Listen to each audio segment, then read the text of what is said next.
aspettiamo!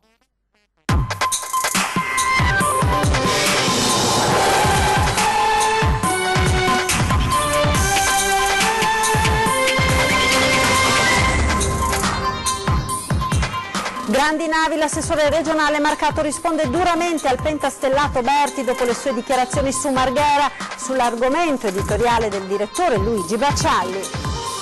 Le grandi navi non possono andare a Chioggia, Toninelli è stato mal consigliato da qualcuno, ne è convinto il consigliere regionale Alberto Senenzato. Ricerche a Chioggia per ritrovare un pescatore trentenne che nella notte è caduto da un peschereccio al largo di Chioggia. Manuel Paoloni, il sedicenne che ha perso la vita in un incidente stradale, era un nuotatore, lutto nella piscina dove si allenava ogni giorno. Incidente stradale tra un bus e un'auto poco prima del Ponte della Libertà, traffico rallentato verso Venezia. I donatori di sangue scarseggiano e gli appelli di Avis continuano, anche per questo sono state organizzate importanti iniziative estive rivolte soprattutto ai più giovani. Gli alpini veneziani pronti a partire per partecipare alla Dunata Triveneta che la nostra emittente seguirà passo dopo passo nel fine settimana. Buonasera, ben ritrovati con l'edizione veneziana dei nostri telegiornali. In primo piano ancora le polemiche sulle grandi navi. È dura la reazione dell'assessore regionale Marcato nei confronti del pentastellato Jacopo Berti dopo le sue dichiarazioni su Marghera. Sentiamo.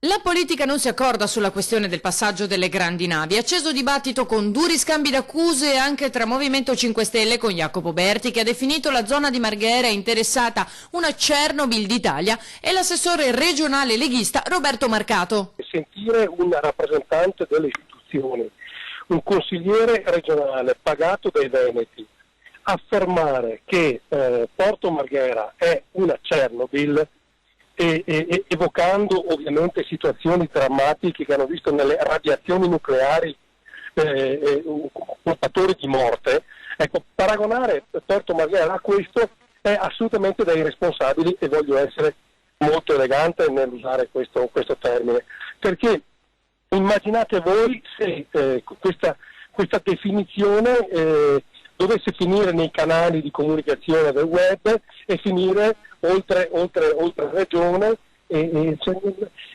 nei circuiti turistici mondiali. Ma davvero un rappresentante può arrivare a fare queste affermazioni?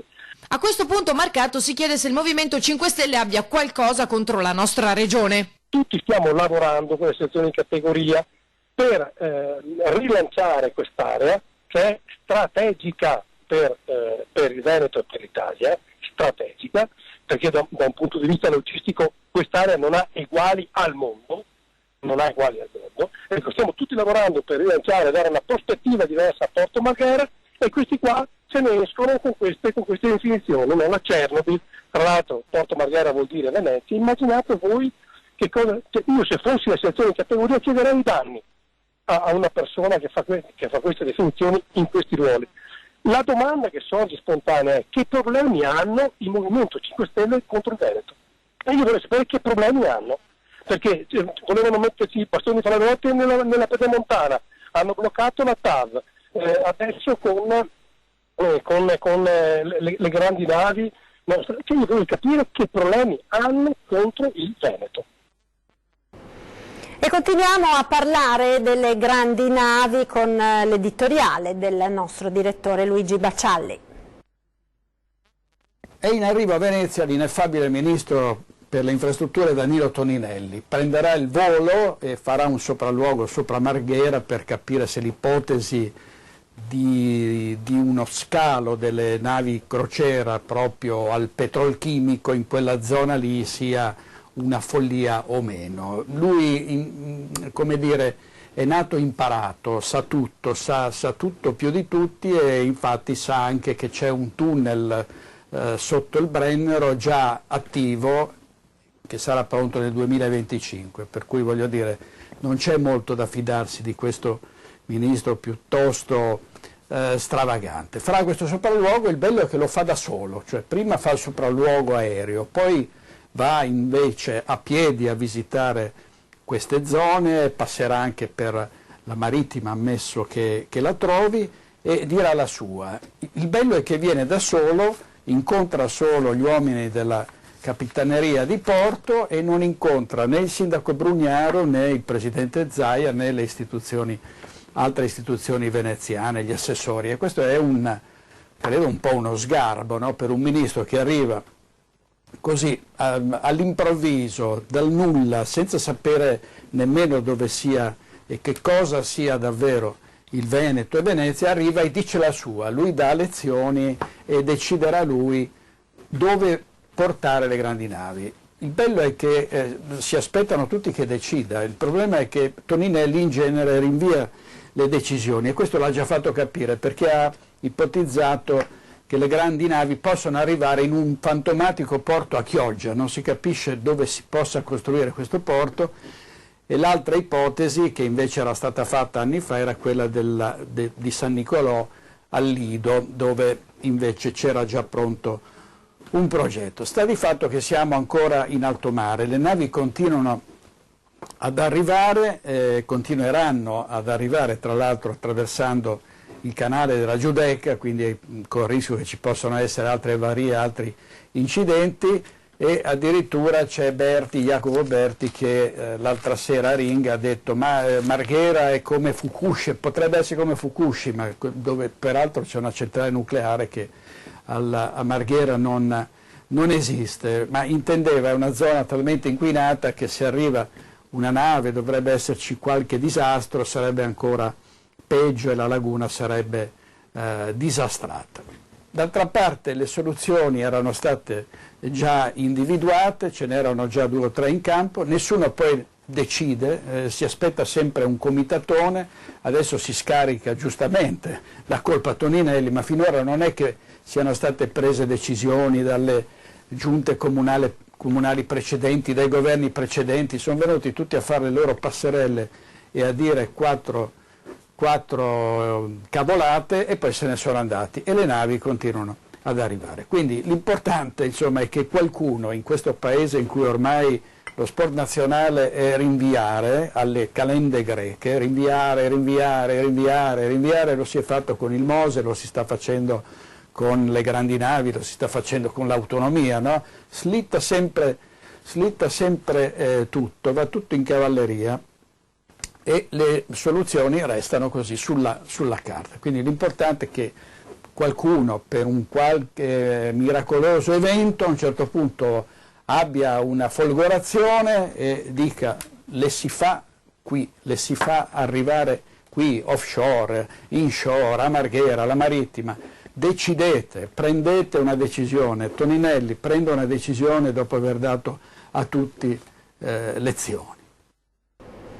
E continuiamo a parlare di grandi navi, non possono andare a Chioggia, lo pensa il consigliere regionale Alberto Semenzato. Sentiamo. Per quanto riguarda queste sue idee su Chioggia, io credo che forse sia stato consigliato male da qualche consigliere regionale del territorio. Il consigliere regionale leghista Alberto Semenzato commenta così l'idea del ministro Toninelli che venerdì sarà in laguna per un sopralluogo di voler spostare le grandi navi a Chioggia. Il motivo, spiega Semenzato, è presto detto. Venezia perché Chioggia non è porto adatto per le navi di una certa stazza. Come regione era stato presentato parecchi anni fa da portare anche in consiglio comunale a Chioggia un progettino dove Chioggia sarebbe stata adatta per le mini crociere ma non sicuramente per le navi di una certa stazza.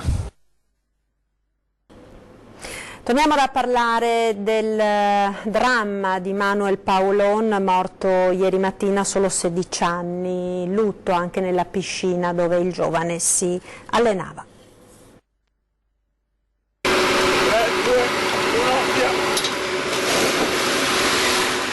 Vigili del fuoco al lavoro con la squadra dei sommozzatori insieme alla Capitaneria di Porto per ritrovare un pescatore trentenne disperso da questa notte dopo un incidente avvenuto sul peschereccio Laura Doria verso le 3. Sul posto sono giunti nella notte i vigili del fuoco e gli uomini della capitaneria, allertati immediatamente dall'equipaggio composto da 4 persone che si trovava sul peschereccio in navigazione solitaria a circa 4 miglia dal litorale di Pellestrina. Fate una mezz'oretta, 40 minuti di come tempo, regolatevi voi, vedete come sono le condizioni e valutate. Alle ricerche hanno preso parte anche gli altri pescherecci, circa una decina, assistiti dalla motovedetta della Capitaneria di Porto di Chioggia e un'unità della Guardia di Finanza. Inizialmente si era parlato di uno scontro, poi però la dinamica è stata chiarita. Il trentenne sarebbe caduto in mare da solo.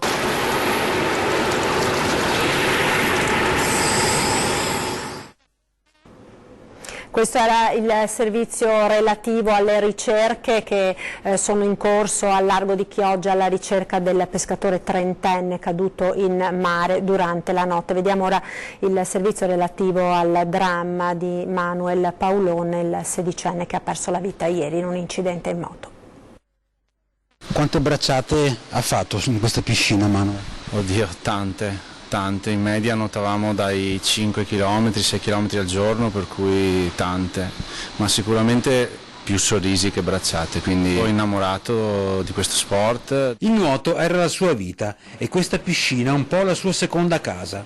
La scuola al mattino e poi subito in vasca a nuotare, d'estate allenamento doppio. Perché Manuel Paulon, che avrebbe compiuto 17 anni il prossimo ottobre, ci credeva veramente. Aveva già manifestato l'idea di prendere il patentino per diventare istruttore di nuoto e poi anche allenatore. Ma senza bruciare le tappe. Qui alle piscine della Piave Nuoto di San Donà, in cui Manuel era tesserato da 5 anni, dirigenti e allenatori lo descrivono come un bravo ragazzo, solare, determinato, ma allo stesso tempo paziente. Era partito con il nuoto di fondo su distanze di 3 e 5.000 metri, da nuotare spesso in mare aperto, primo della società a cimentarsi sui 10.000 metri. Era un ragazzo che si poneva degli obiettivi, ma sempre alla sua portata, perché diceva che aveva molto tempo per poterli raggiungere tutti quanti.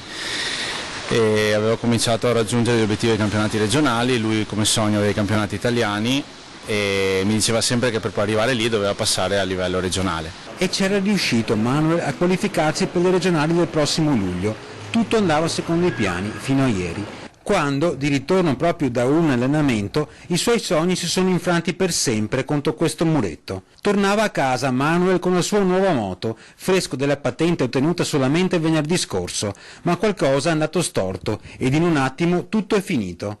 E oggi nella piscina semideserta i suoi compagni erano increduli. Questa mattina, parlando con i ragazzi prima di fare, ci siamo trovati stamattina come ogni giorno, un ragazzo che è venuto da noi da 20 giorni ha detto io era il ragazzo con il quale ho legato di più, quindi questo fa capire come lui riusciva ad unirsi alle persone con le quali si allenava. E proprio i suoi compagni di nuoto lo ricorderanno domani mattina, lanciando in aria dei messaggi legati a dei palloncini da bordo vasca. E in più vorranno creare una figura in ricordo, una M gigante all'interno della vasca proprio, poi verrà ripresa da un drone, così un ricordo, una commemorazione, devo dire anche molto toccante. Io sono rimasto molto colpito da quando mi hanno detto questa idea, che è venuta proprio dai suoi compagni di squadra. La vita di Manuel Paulon, figlio unico di papà Gianni e di mamma Silvia, continuerà per così dire negli organi che i suoi genitori hanno deciso di donare, e il giovane nuotatore darà anche il nome ad un evento sportivo in suo onore. Il prossimo inverno riuscire a fare anche un memorial vero e proprio dedicato a Manuel.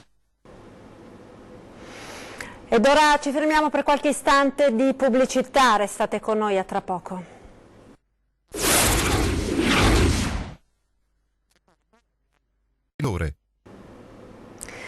E rieccoci in studio con l'edizione veneziana dei nostri telegiornali. Andiamo in Corte d'Appello a Venezia perché poco fa è stata pronunciata la sentenza nei confronti del macellaio padovano Walter Onichini, accusato di avere sparato ad un ladro. Sentiamo Filippo Fois. Buonasera da Venezia, è una sentenza che farà sicuramente discutere, quella che è stata emessa dalla Corte d'Appello di Venezia, che ha confermato la condanna a 4 anni e 11 mesi di reclusione per Walter Onichini, il capo di imputazione e tentato omicidio. Ricorderete bene la vicenda di Walter Onichini che sparò a un ladro che si era introdotto nella sua proprietà. Ebbene, farà discutere questa sentenza per vari motivi. Il primo, il principale, è che nella prima seduta in Corte d'Appello, che si era tenuta ad aprile, il procuratore generale di Venezia, Giancarlo Buonocore, aveva chiesto di commutare il capo d'accusa da tentato omicidio a eccesso di legittima difesa. Quindi un'imputazione per lesioni colpose, per le quali però per procedere è necessaria una querela di parte che in questo caso mancava, quella per l'appunto del ladro ferito. In altre parole si chiedeva sostanzialmente quindi la soluzione dell'imputato. Questa mattina la Corte il processo si è aperto attorno alle 10:30, erano previste le relazioni sia del procuratore generale che della difesa, e il presidente dell'appello Citterio invece ha annunciato che la Corte si sarebbe immediatamente riunita in Camera di Consiglio, dove poi è rimasta per parecchie ore, per uscirne praticamente un'ora fa. E qui c'è stata un'altra polemica, perché se il procuratore generale intendeva fare alcune considerazioni anche alla luce della nuova normativa sulla legittima difesa, sempre a proposito del caso specifico di Walter Onichini. Walter Onichini, che è uscito dall'aula estremamente provato, ha pronunciato pochissime parole, una di queste è stata: in Italia è più conveniente essere un ladro. Con questo per ora da Venezia è tutto, vi restituisco la linea.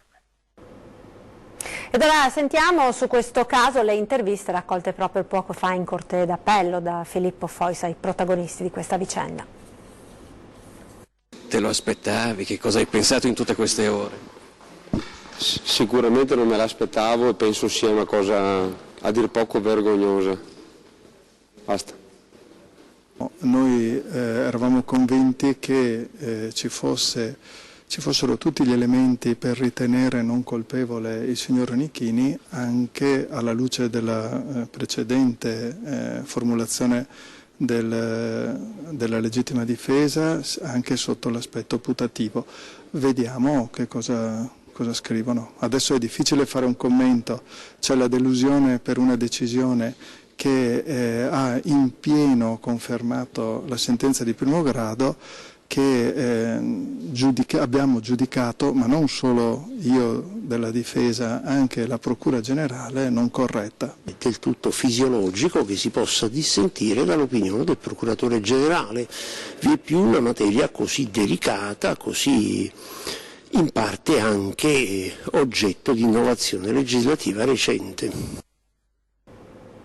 Incidente tra un bus della CTV della linea 6 ed un'auto questa mattina nel tratto che precede il Ponte della Libertà in direzione Venezia. Ci sono stati disagi alla circolazione, ma fortunatamente non risultano feriti. Ed ora torniamo a parlare di donazioni di sangue che scarseggiano soprattutto durante il periodo estivo. Certamente un'estate con più di 30 eventi da parte delle comunali che noi seguiamo come provinciale su tutto il territorio, appuntamenti che vogliono avvicinare i giovani alla donazione, all'AVIS, al dono del sangue. Appuntamenti mirati, preparati e pensati per avvicinare i giovani. Questo è l'obiettivo di Estate del Dono, che si chiuderà il 7 settembre con una giornata in spiaggia e sarà accompagnata dall'hashtag SummerAvis. Attirare giovani volontari perché c'è bisogno di sangue. C'è bisogno di donazioni, c'è bisogno di costanza, c'è bisogno di una cultura del dono e stiamo lavorando molto, come lavoriamo d'inverno nelle scuole, d'estate lavoriamo nelle spiagge, nelle piazze per avvicinare appunto tutti i giovani.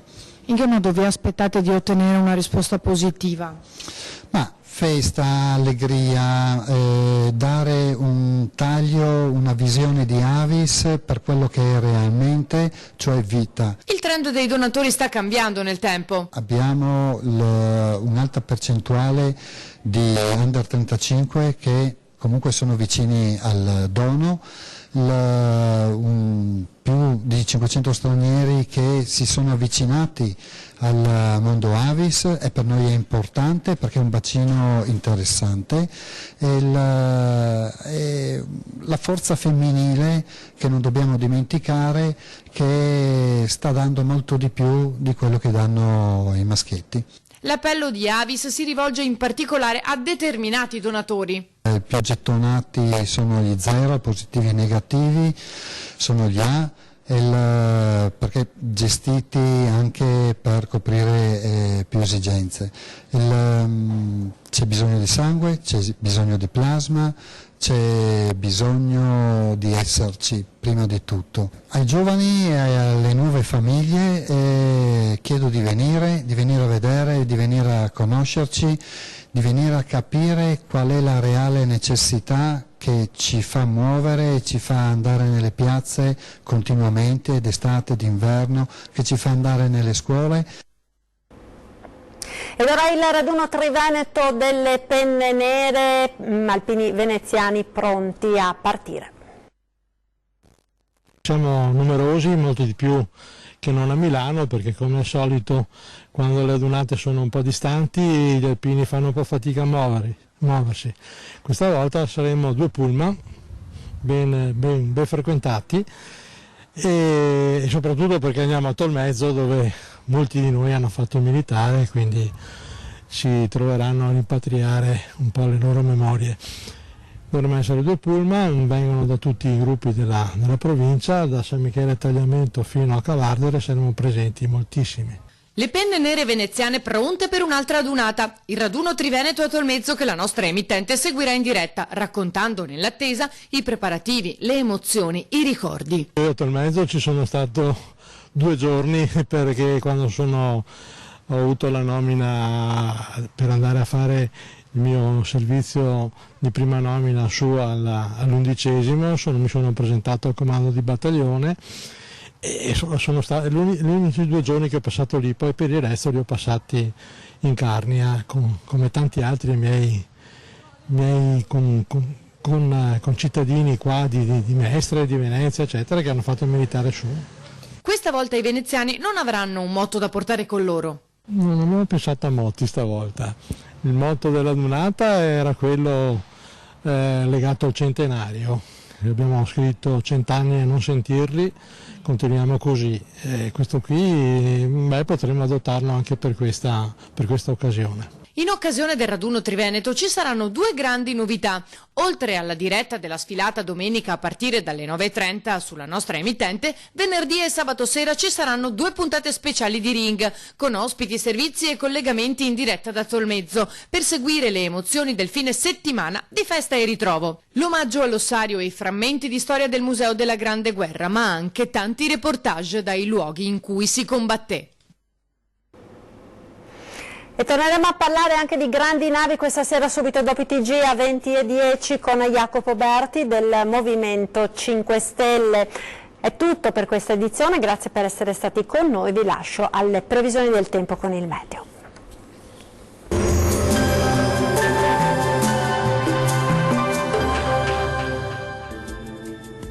Ben ritrovati al meteo.